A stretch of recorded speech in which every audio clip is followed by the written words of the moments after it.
Students, आज के lecture में हम अकाउंटिंग की जो बेसिक टर्मिनोलॉजीज हैं उनको स्टडी करेंगे, उनको देखेंगे ये क्या कहती हैं, ये क्या होती हैं, जिनकी बेस पे अकाउंटिंग चलती है। तो स्टार्ट करते हैं। इसी तरह नेक्स्ट लेक्चर्स जो हैं वो भी बेसिक टर्मिनोलॉजीज के हैं। उसके बाद जो है जैसे ही प्रैक्टिकल आएंगे हम प्रैक्टिकल भी शुरू करेंगे।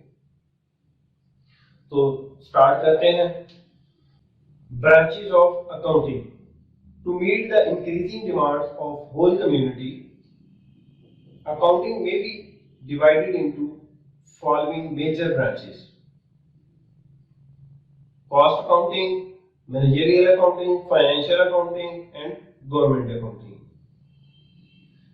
यानी हमारे माशरे के जो बढ़ते हुए तकाजे हैं कि हमारी अकाउंटिंग को ऐसे होना चाहिए, ऐसे होना चाहिए, या इसमें हमें प्रॉफिट भी शो हो, हमारे फाइनेंशियल जो है कास्ट भी हमें मिले, कास्ट कितनी आई है प्रोडक्ट की।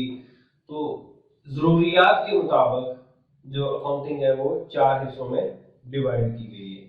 इसकी 4 मुख्तलिफ किस्म की शाखें हैं। The recording of monetary transactions of a business concern according to specifying rule is called bookkeeping। किसी भी कारोबारी अदारे के माली लेन देन को मखसूस तरीकाकार के तहत किताबों में दर्ज करने के अमल को बुक कीपिंग कहते हैं। यानी हमारी ट्रांजैक्शंस जितनी भी होती हैं सारा दिन में, हमने परचेज की, सेल की, कोई एक्सपेंस पे किया, इनकम हुई हमें, वो हर चीज को हम क्या करते हैं, रिकॉर्ड करते हैं। उस रिकॉर्डिंग के अमल को हम क्या कहते हैं, बुक कीपिंग कहते हैं।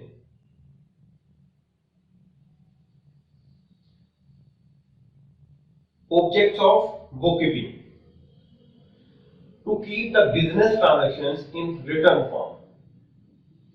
यानी कारोबार का जितना भी लेन देन है इसको एक तहरीरी शक्ल में हम महफूज कर लेते हैं।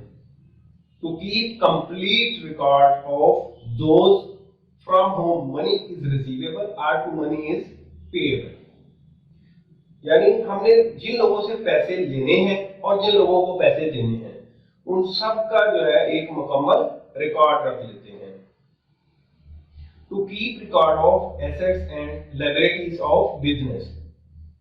तो कारोबार के जितने भी असासाजात हैं, उसके वाजिबात हैं, उन सब का हम एक मुकम्मल रिकॉर्ड रख लेते हैं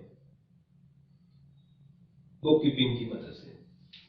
business: any lawful activity undertaken to earn profit is called business. ऐसी तमाम सरगर्मियां जो मुल्की कवानीन के मुताबिक हों और नफा कमाने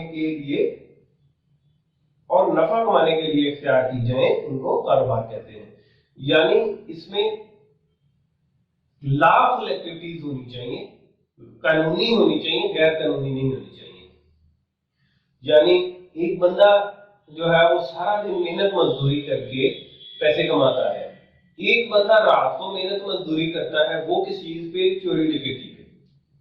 तो चोरी डकैती पे की गई मेहनत जो है वो मुनाफा या बिजनेस नहीं कहलाएगी, यानी वो चोरी डकैती वाला बिजनेस नहीं है, यानी लॉफुल एक्टिविटी है। यानी कानून के दायरे में रह के जो भी काम किया जाए प्रॉफिट कमाने की गर्ज से, उसे हम बिजनेस कहेंगे। Business can be divided into following 3 kinds: service business, trading business, manufacturing business. खिदमाती कारोबार, तिजारती कारोबार और पैदावारी या सनाई कारोबार। यानी एक सर्विस बिजनेस है और दूसरा तिजारती कारोबार है, ट्रेडिंग का, और थर्ड जो है वो मैन्युफैक्चरिंग का बिजनेस है।